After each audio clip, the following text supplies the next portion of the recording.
추석 한가위 잘 지내셨나요? 맛있는 거 많이 드시고.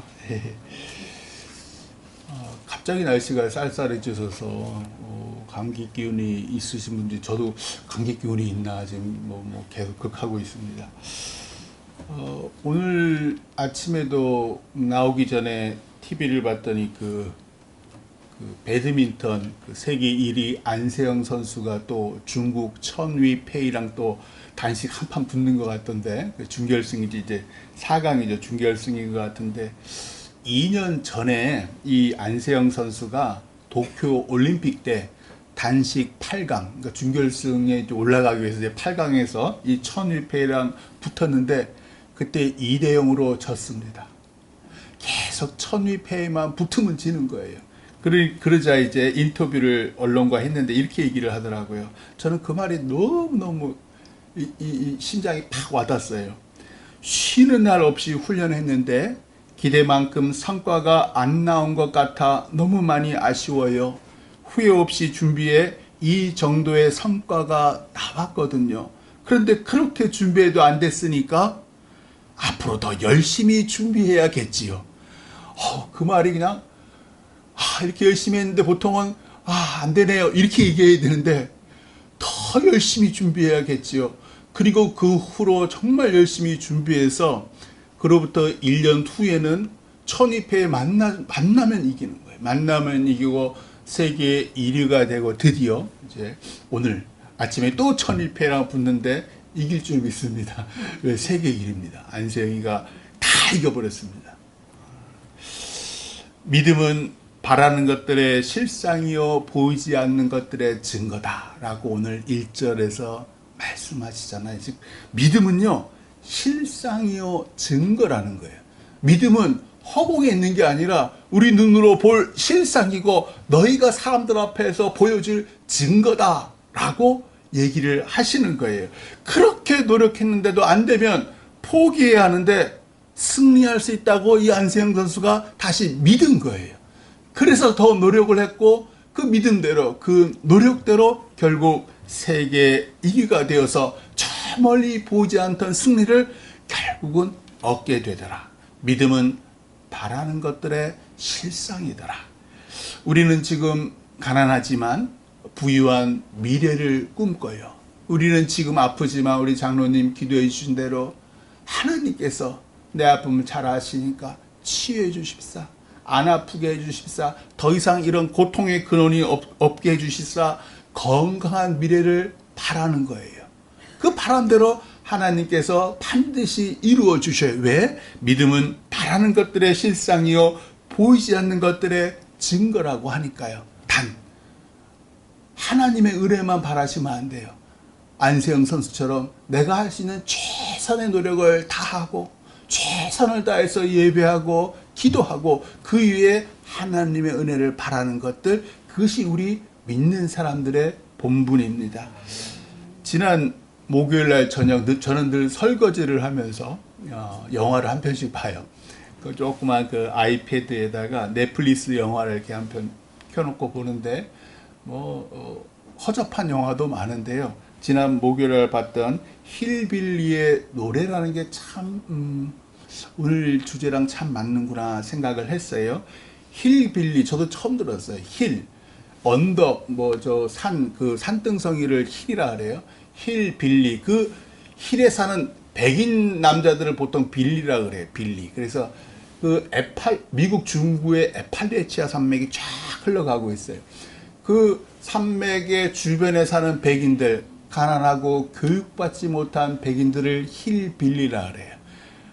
그래서 이 주인공 한 소년이 등장을 해요. 어릴 때부터 홀어머니 밑에서 친누나 하나 있고 가난한 이웃들과 함께 자라납니다.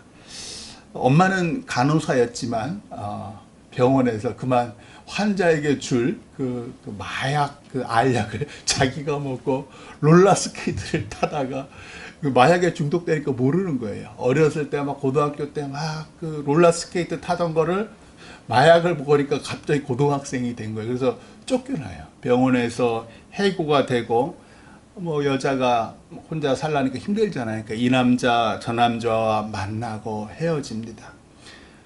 그러면서 엄마는 할머니를, 자기의 친할머니, 엄마죠. 그러니까 자기 엄마, 할머니를 경멸해요. 왜냐하면 엄마 또한 그러니까 자기의 어머니, 아버지, 할아버지, 할머니 밑에서 폭력과 가난을 속에서 자랐기 때문에 그런 할머니, 자기 어머니죠. 자기 어머니를 상당히 경멸합니다. 이 주인공 소년의 어머니가 이제 다른 남자와 결혼을 해요. 그러니까 새아버지, 양아버지가 생겨요. 그 집에 들어가서 이 주인공 소년도 사는데 그 양아버지의 이제 친아들이죠. 동양계, 베트남계인 것 같기도 하고요. 세상에 집안에서 대마초를 키워요. 그런데 이 똑같이 양아버지 아들 비슷한 나이 또래예요. 그 어린 초등학생이 대마초를 피웁니다. 그러니까 그 가정 환경에 갔으니까 이 아이도 같이 대마초를 피우는 거예요. 그래서 그가 비행 소년이 청소년도 아니에요. 초등학생이에요. 소년이 되다 보니까 같이 막 초등학생이 어른들 차를 몰고 가가지고 막 난리를 치고 두들겨 패고 결국 경찰에 끌려가지만 다행히 반성문을 쓰고 다시 이 양아버지 집에 돌아와요. 이 소년의 친할머니가 있는데 늘 담배를 피고 살아요. 그러다 보니까 이제 폐렴이 걸려서 병원에 입원을 했는데 이거 자기 손주가 경찰서에 왔다 갔다 하는 소식을 들은 거예요. 그러니까 도저히 이렇게 살 수 없다 그래가지고 다 뽑아버리고 모든 걸 다 뽑아버리고 그 병원복 입은 그대로 나와가지고 그 소년이 있는 그 양아버지 집이죠. 양아버지의 집에 와서 너 나랑 같이 살래? 네 어머니랑 같이 살래? 네 결정해라. 그러니까 이 소년이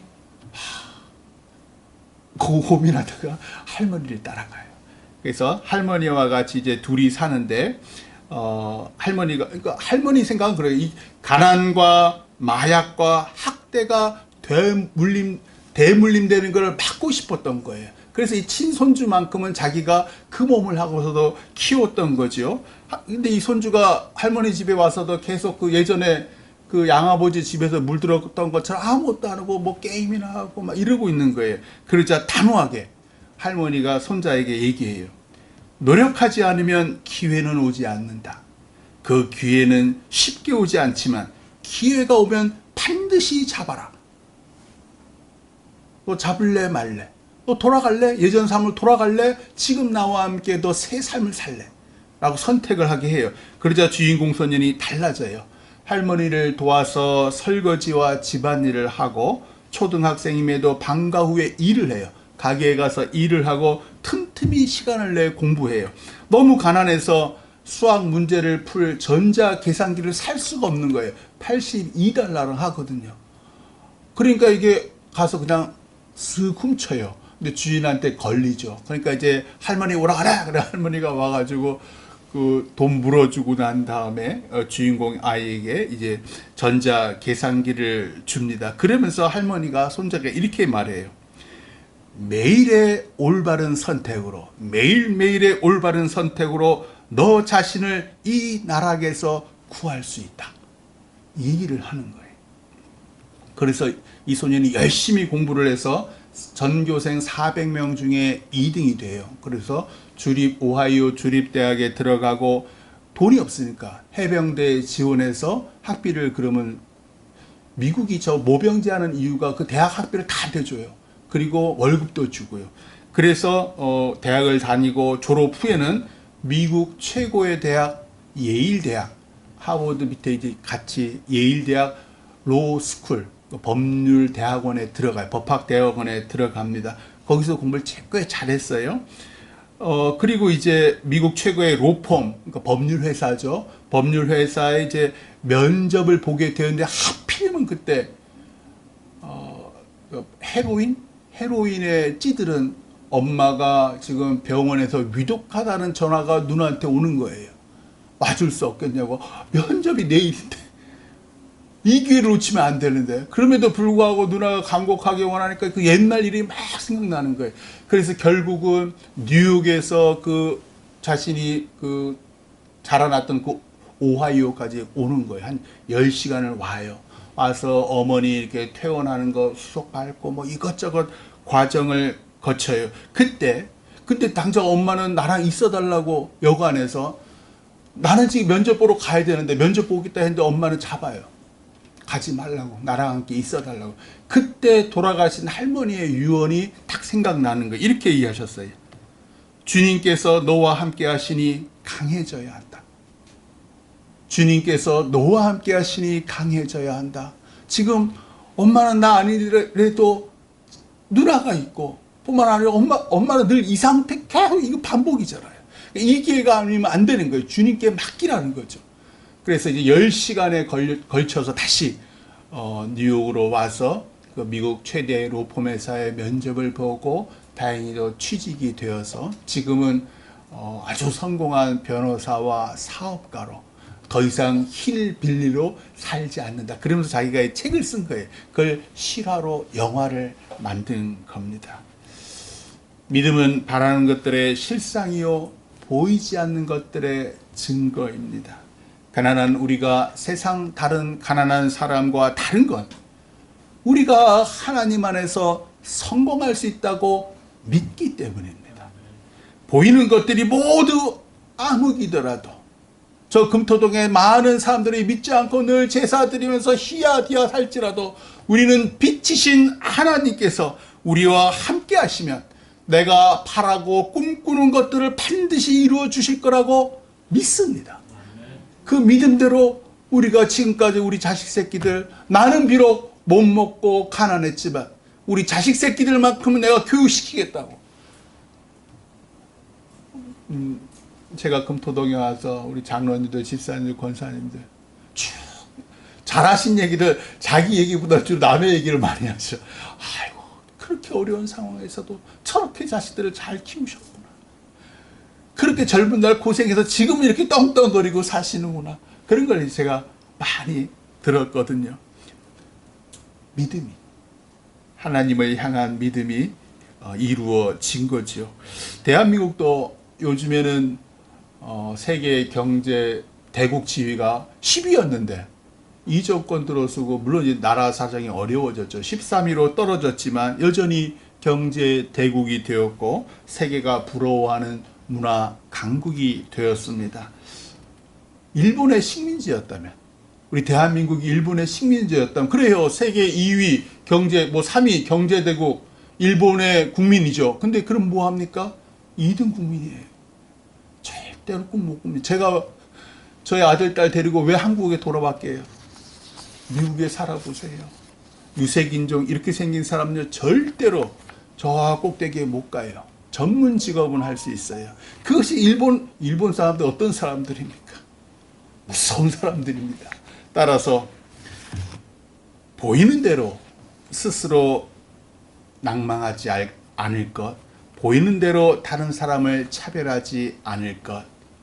하나님을 믿는 사람은 세상 사람들과 달리 편견을 갖지 않아야 합니다. 왜? 하나님이 함께 하시면 우리가 무시했던 그 사람들이 하나님의 은혜로 승승장구하니까. 세상 사람들은 아무것도 없던 무에서 갑자기 뭔가가 발생했다고 믿고요. 그게 진화론입니다. 작은 먼지가 나중에 인간이 됐다고 믿으면서 우연을 과학이라고 우깁니다. 다 우연이에요. 근데 그거를 과학이라고 우겨요. 반면 우리 그리스도인은 우리가 보고 듣는 모든 세계가 하나님의 뜻 안에 말씀으로 창조됐다고 믿습니다. 오늘 말씀에 나와요. 왜냐하면 말씀드린 힐빌리의 노래 그 주인공처럼, 또 배드민턴 안세영 선수처럼, 그리고 나이 90살에 이삭을 낳았던 사라처럼, 감옥에 갇힌 히브리 죄수였다가 애굽 총리가 된 요셉처럼 우리 믿음의 선배들은 바랄 수 없는 중에 바랐고 하나님께서 그들의 바람을 현실로 이루어 주셨기 때문입니다. 하나님이 모든 것의 창조자시요 인도자시라는 걸 우리는 믿습니다. 그래서 오늘 6절이 이렇게 증거해요. 믿음이 없이는 하나님을 기쁘시게 하지 못하나니 하나님께 나아가는 자는 반드시 그가 계신 것과 그가 살아계신 것과 또한 그가 자기를 찾는 자들에게 상 주시는 이심을 믿어야 할지니라. 믿음이란 하나님이 살아계신다는 것을 믿는 겁니다. 하나님이 전지전능하시다는 것을 믿는 겁니다. 하나님께서 믿는 나와 함께 동행하심을 믿는 겁니다. 믿음이 없이는 하나님을 기쁘시게 하지 못한답니다. 왜? 믿음 없이 내 실력으로, 내 지식으로, 내 배경으로 내가 성공했다. 하나님을 기쁘시게 하지 못합니다. 왜? 하나님 없이 성공하면 하나님과 무슨 상관이 있어요? 그래, 너 잘났다. 오히려 스스로 교만해지고 하나님의 영광을 가리는 거예요. 반면 거꾸로 차라리 내 실력 없이, 내 지식과 내 백 없이 오직 하나님만 의지했더니, 하나님만 믿었더니 세상에서 내가 성공했다. 하나님은 얼마나 기뻐하시겠어요? 얼마나 자랑스러워 하시겠어요? 얘가 나의 살아있음을 세상에 증거하는구나. 내가 이러려고 얘에게 복을 줬지. 그래서 하나님께서는 살아계신 당신 앞에 나와 간구하는 자들에게 상 주신다 라고 분명하게 말씀하시고 계십니다. 이번 가을 대신방 때도 좀 전에 아까 윤태준 권사님이 나누어 드린 요 종이에 또 여러분들 기도 제목 써서 제게 주셔요. 지난 봄 신방 때 여러분이 쓰신 기도 제목을 이제 다 외웠죠, 제가. 그래서 이렇게 쭉 하나님께서 응답하신 것들이 참 많았구나라는 걸 여러분은 내가 뭘 기도를 했지도 잘 모르실 수도 있겠지만 저는 그걸 매일 보잖아요. 특별히 단기적이고 그리고 구체적인 기도 제목을 쓰신 분들은 거의 다 응답되셨더라고요. 너무 감사해요. 그러니까 추상적으로 뭐 이렇게 이거는 응답된지 안 된지 잘 몰라요. 근데 구체적이고 단기적으로 딱 기도 제목을 내셨던 분들은 거의 다 응답됐더라고요. 또 뒤늦게 제가 기도한 일왕자매, 아이고 상담과 통역, 일왕자매 어디 갔지? 저기 있네. 그것도 모르고 전 계속 한 달 전에 취직이 되는데 그것도 모르고 계속 전 기도했습니다. 그 언니가 가르쳐 주더라고. 이미 한 달 전에 응답됐어요. 그래서 제가 아이 괜히 기도했구나 그런 생각이 또 들었습니다. 여러분이 쓰신 기도 제목 외에도 제가 따로따로 한 분 한 분을 위해서 따로 드리는 기도가 있어요. 그러니까 제가 이분은 이런 게 더 필요할 것 같다라고 생각을 했어요. 그중 하나가 주일날 일할 수밖에 없는 성도에게 주일날 쉬고 좀 예배하게 해주세요 라는 게 제가 특별하게 또 드리는 기도 중에 하나인데, 이제 저희 아들도 이번에 이제 2월이면 졸업을 해요. 그러면 또 직장에 병원에 취직을 하게 되는데 이게 주일날 일할 수밖에 없는 상황들이 올 거예요. 그렇게 됐을 때는 하나님, 힘들고 어려운 상황이지만 꼭 교회에서 예배할 수 있도록, 그것도 이제 제 기도이기도 합니다. 차라리 주일 성수할 수 있도록 직무를 바꿔주시든지 아니면 직장을 옮겨주시든지 아니면 스스로 결단하게 해주세요 라고 제가 기도를 해요. 왜냐하면 주일을 지키는 건 그리스도인의 의무입니다. 본분입니다. 세상 사람들과 똑같이 살면서 하나님께 복도 구하는 건 옳지 않잖아요. 적은 월급이라도 하나님이 기뻐하신 주일 성수할 직장이나 직무를 택하면 하나님께서 얼마나 이뻐하시겠어요. 얘가 이렇게 손해를 보면서도 나를 예배하려고 일부러 이 직무, 이 직장을 택했구나. 그러니까 하나님을 복을 주시는 거예요. 세상에서 내 거 다 챙기고 하나님이 또 복받고 하나님께서 뭐라 이 욕심을 챙겨.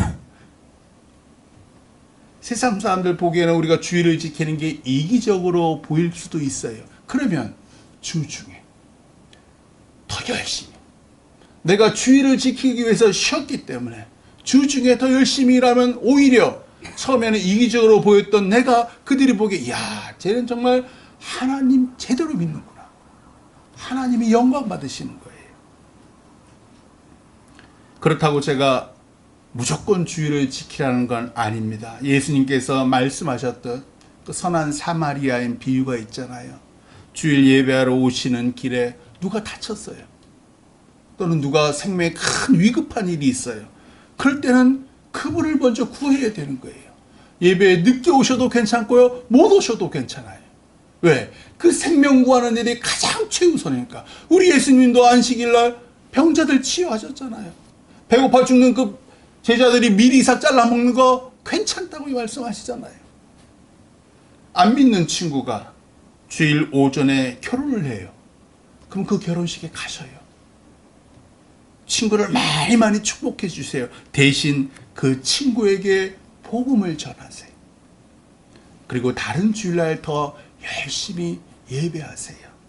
그리고 1년에 한두 번 주일 끼고 휴가 가셔요. 휴가지에서 거기서 예배하세요. 괜찮아요. 굳이 본교에 오지 않으셔도 돼요. 왜? 우리는 살아계신 하나님을 믿으니까. 하나님께서 내 믿음 아시니까. 우리가 믿지 않는 사람들과 눈으로 보기에 다른 건 사실 주일 예배밖에 없어요. 믿지 않는 사람들이 있는데 여러분 식사 감사기도 제대로 하셔요? 우르륵 뚝딱 하려고 말하다가 그만두잖아요. 내 이익을 위해, 내 세상적 이익을 위해 주일 성수하지 못한다면 주님은 결코 죄 없다 하시지 않으세요. 왜? 세상이 먼저니까. 하나님이 뒷전이니까. 하나님의 자녀답게 사는 것, 때론 핍박받고, 때론 따돌림 당하고, 때론 조롱의 대상이 됩니다. 이렇게 살기 때문에 우리가 하나님의 복과 은혜를 받는 겁니다. 이것이 그리스도인의 삶이고요. 당연히 힘든 삶입니다. 그러나 힘든 삶, 구별된 삶, 십자가를 짊어진 삶에 하나님께서 복을 30배, 60배, 100배, 1000배, 만배를 주신다고 말씀하셨습니다. 이것이 믿음이에요.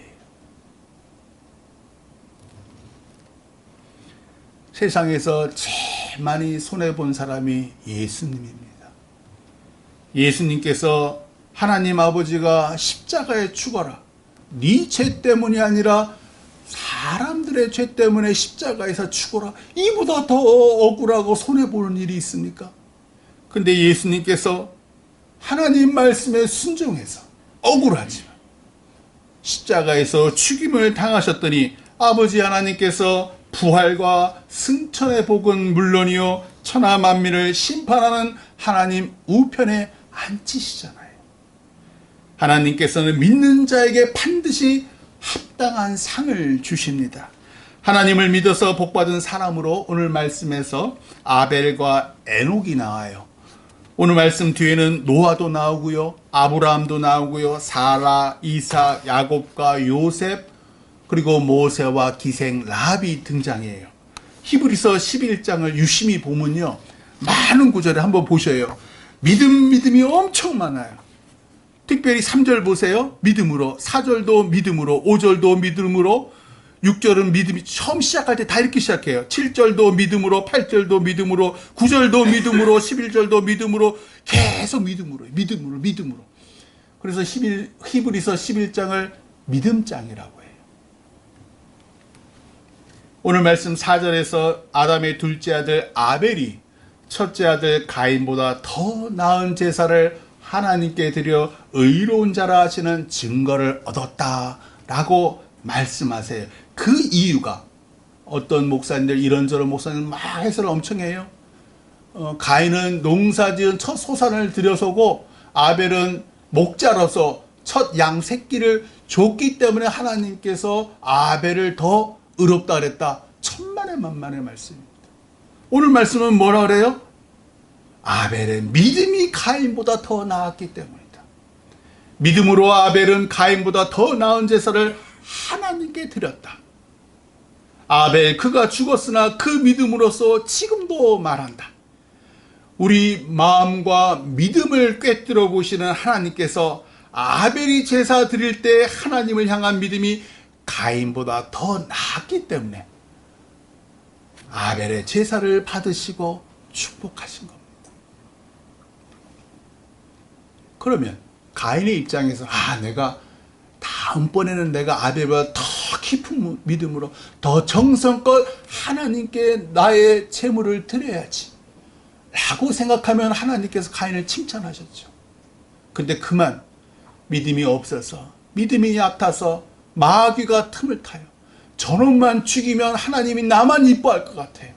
결국 아벨을 죽여버립니다. 믿음이 깊었던 아벨은 비록 죽었으나 지금도 살아있어서 여전히 말하고 있다라고 히브리서 기자가 증거합니다. 영원히 사는 복을 누리고 있다는 거지요. 믿음으로 에녹은 죽음을 보지 않고 옮겨졌다. 천국으로 옮겨졌다고 말씀하세요. 하나님께서 그를 옮기신 이유는 그가 옮겨지기 전에 이 세상에서 하나님을 기쁘시게 했기 때문이랍니다. 창세기 5장에 에녹이 하나님을 어떻게 기뻐했는지가 나와요. 300년을 하나님과 동행했답니다. 300년을 하나님과 동행해서 하나님을 기쁘시게 했대요. 동행한다는 건요, 하나님보다 앞서 나가지 않는다는 거예요. 자기 뜻을 하나님보다 앞세우지 않았다는 겁니다. 또 동행한다는 건 하나님보다 뒤처지지도 않는다는 거예요. 하나님 먼저 가세요.